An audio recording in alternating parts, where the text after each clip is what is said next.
Assalamualaikum warahmatullahi wabarakatuh. Bertemu kembali bersama Sinau Kapal Lengkap, ya, program Sinau Kapal Lengkap. Kali ini saya akan berbagi perihal bendera kapal, ya. Mungkin kita yang kalau pergi ke pelabuhan kita melihat ada suatu bendera kapal, bendera dari suatu negara, misalnya bendera merah putih, ya.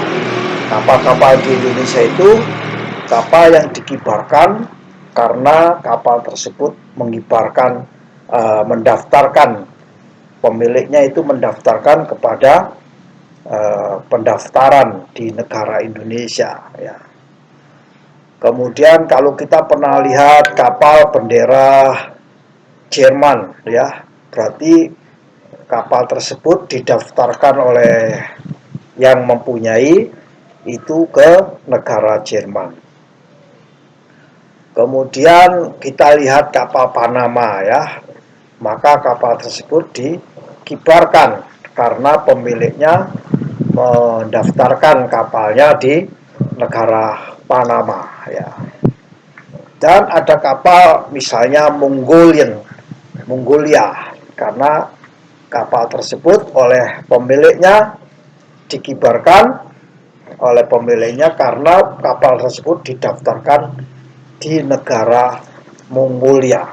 Nah, hari ini saya akan berbagi perihal ketentuan, ya. Banyak, ya, apa itu terkait dengan bendera kapal, ya, terkait dengan apa itu, bagaimana tata caranya dan sebagainya.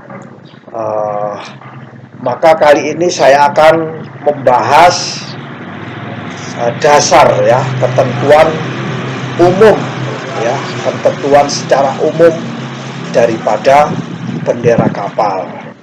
Karena ada kawan-kawan kita yang ingin menyewa kapal dari negara lain di mana benderanya masih bendera pemilik lama dan bertanya bagaimana mengenai pemindahan, apakah boleh kapal itu memiliki dua bendera. Itu salah satu contoh pertanyaan dari kawan-kawan kepada saya waktu itu, bahwa apakah kapal itu boleh beroperasi dengan dua bendera. Nah, ini akan saya jawab dengan salah satu klausul, ya, bahwa PBB itu adalah yang kita kenal dengan Perserikatan Bangsa-Bangsa ini mengatur tentang perdagangan dunia, ya, perdagangan dari Indonesia ke luar negeri ke Indonesia, ekspor dan impor, ya. Nah, pengaturan yang dilakukan oleh PBB ini yang adalah pengaturan untuk apa itu negara tujuan, negara asal, ya, kapal dari negara tujuan, negara asal. Dan perdagangan dunia itu lebih banyak, hampir lebih mostly, ya, di dunia ini perdagangan itu kuantitasnya atau volumenya itu melalui laut, ya. Sehingga perlu kita harus tahu ketentuan-ketentuan dari bendera kapal. Jadi kita harus tahu itu ketentuan dari bendera kapal. Baik itu negara yang punya pantai, ya. Negara yang punya pantai seperti Indonesia ini negara kepulauan, pasti punya pantai, ya, punya laut lah, ya. Singapura juga punya laut, ya, Malaysia juga punya laut, Thailand punya laut, ya, Timor Leste punya laut, Papua New Guinea juga punya laut, Filipina juga punya laut. Dan biasanya negara-negara yang punya laut ini bergabung di dalam satu organisasi dunia namanya International Maritime Organization. Dia ingin terlibat ya di dalam menyusun aturan-aturan, ya di dalam mengikuti perkembangan bisnis perkapalan, bisnis pelayaran, regulasi dan lain sebagainya. Bagaimana implementasinya, bagaimana penegakan hukumnya, bagaimana tata cara hubungan antar negara, evaluasi dan reviewnya. Itu semua dilakukan karena PBB memberikan amanah kepada IMO. Tapi khusus untuk bendera, PBB sudah mengatur sendiri.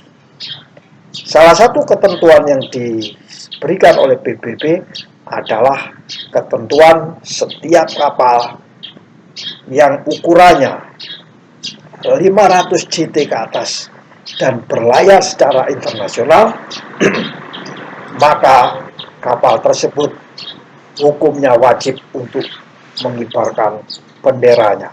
Ya. Seperti sesi yang sebelumnya saya berikan, asal muasal daripada bendera kapal itu zaman Mesir kuno itu ya, Mesir kuno asal muasalnya itu. Nah, negara yang punya pantai itu pasti mempunyai kapal dan kapalnya harus mengibarkan bendera bila kapalnya ke luar negeri, ya, supaya diketahui ini dari negara mana, ya. Nah, kapalnya tidak ke luar negeri harus mengibarkan bendera, ya, karena ketentuan daripada registrasi nasional perundang-undangan negara. Pak, kapal kami tidak ke luar negeri, tapi kami mengibarkan bendera. Kenapa itu? Karena negara menjamin, disebut dengan registrasi. Ya, zaman dahulu saya sering berurusan ngurus-ngurus ya di perhubungan itu. Kapal kita itu sebanyak 21, sekarang sudah 23-24 ribuan kapal. Itu wajib didaftarkan di negara Indonesia. Nah, konon kabarnya bendera kapal-kapal kita itu jumlahnya hampir 53.000 atau 54.000 saat ini. Nah, tapi data komplitnya mungkin kita harus cek kembali ke bagian pendaftaran gitu. Kawan-kawan semua, bagaimana halnya dengan negara yang tidak memiliki laut? Seperti taruh kata landlocked country, disebut dengan landlocked country, yaitu Mongolia, ya. Dulu saya pernah berhubungan dengan negara Mongolia melalui institusi saya, yaitu Biro Klasifikasi Indonesia, dan kebetulan Mongolia memberikan otorisasi kepada institusi kami untuk melakukan survei, ya, survei klasifikasi dan pemberian sertifikat statutory atas nama negara Mongolia. Dia menunjuk suatu lembaga namanya Mongolia Maritime Administration. Jadi MMA, ya, menunjuk ke satu badan klasifikasi untuk bisa melakukan sertifikasi dan survei atas nama negara Mongolia. Nah, negara Mongolia itu adalah landlocked country. Ketentuannya setiap negara baik itu mempunyai laut maupun tidak mempunyai laut, itu kalau mempunyai kapal dan kapalnya didaftarkan ke negaranya, maka negaranya tersebut hukumnya wajib untuk mendaftar dan benderanya dikibarkan di atas kapal tersebut. Itu yang perlu saya garis bawahi, ketentuan pertama, ya. Setiap negara atau baik itu negara yang pantai maupun tidak pantai itu wajib mengibarkan bendera kapal, ya, bendera kapal ya, di atas kapal, ya, tertinggi itu ada namanya dikibarkan bendera, artinya bahwa yurisdiksi ketentuan perundang-undangan yang berlaku di atas kapal tersebut adalah bendera kapal, bendera negara itu. Yang kedua, kapal itu memiliki kebangsaan negara di mana benderanya berhak untuk dikibarkan.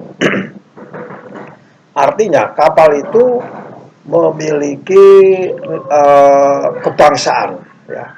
Kapal itu seperti manusia, dianggap memiliki kebangsaan. Ya. Seperti kita pergi ke luar negeri ditanya nasionalitinya apa, nasionalitinya Indonesia. Ya. Begitu juga orang lain pergi ke Indonesia ditanya nasionalitinya apa, nasionalitinya misalnya Singapura, ya, atau Malaysia. Nah, kapal juga demikian. Karena dia mengibarkan bendera, maka ketentuannya setiap kapal harus memiliki kebangsaan.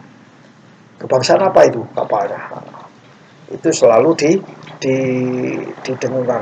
Yang datang sekarang kapal dari mana? Wah, dari Yunani itu. Nah, gambarnya kelihatan itu. Putih ada biru ya, silang putih biru gitu. Oh, dari mana dia? Dari England.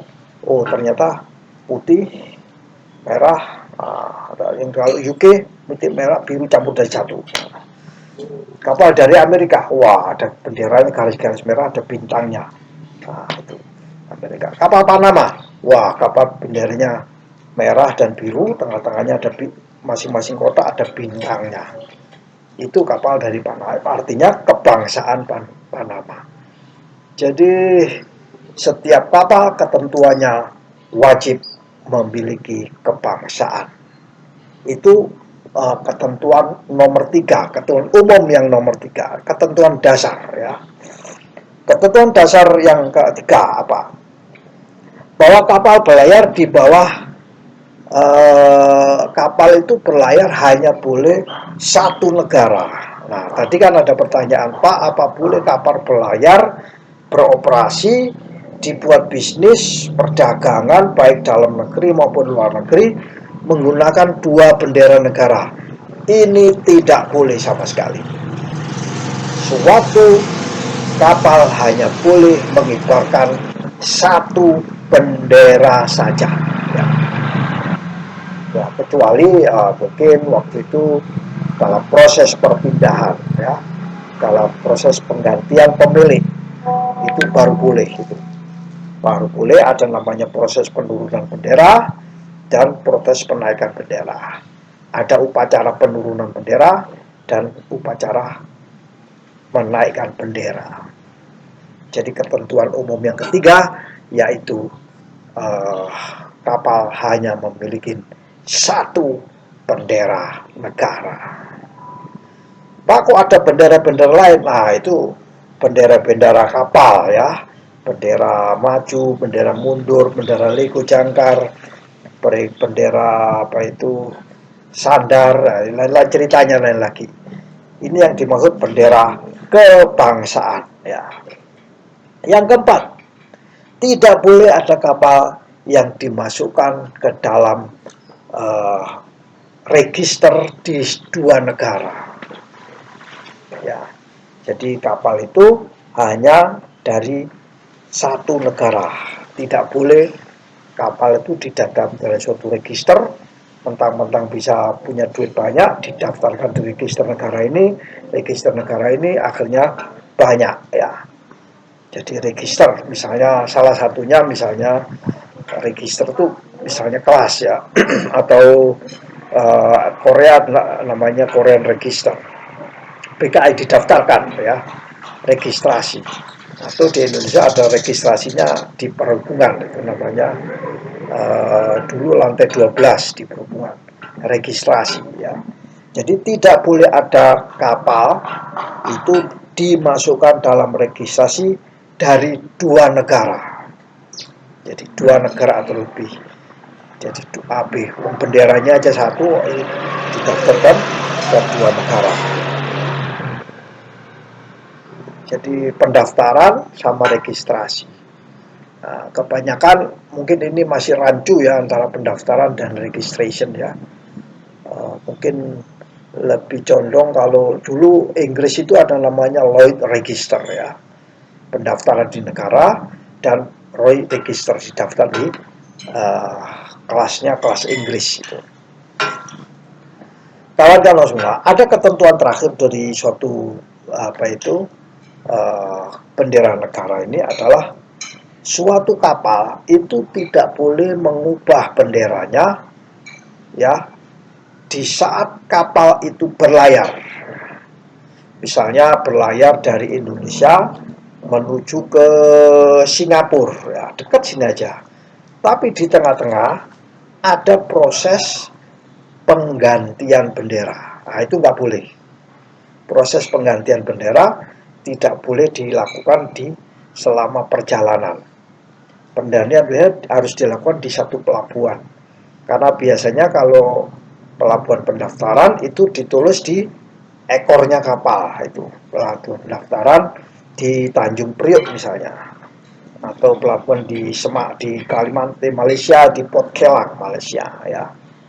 Jadi tidak boleh mengubah benderanya selama di dalam perjalanan, selama dalam beroperasi bisnis perdagangan ya, mengirim barang nggak boleh gitu ya, kecuali sudah selesai dalam perdagangannya, dalam bisnisnya, dalam pelayarannya, kemudian diubah, dipindah kepemilikannya oleh apa namanya, pemiliknya, dijual kapalnya itu, baru boleh itu.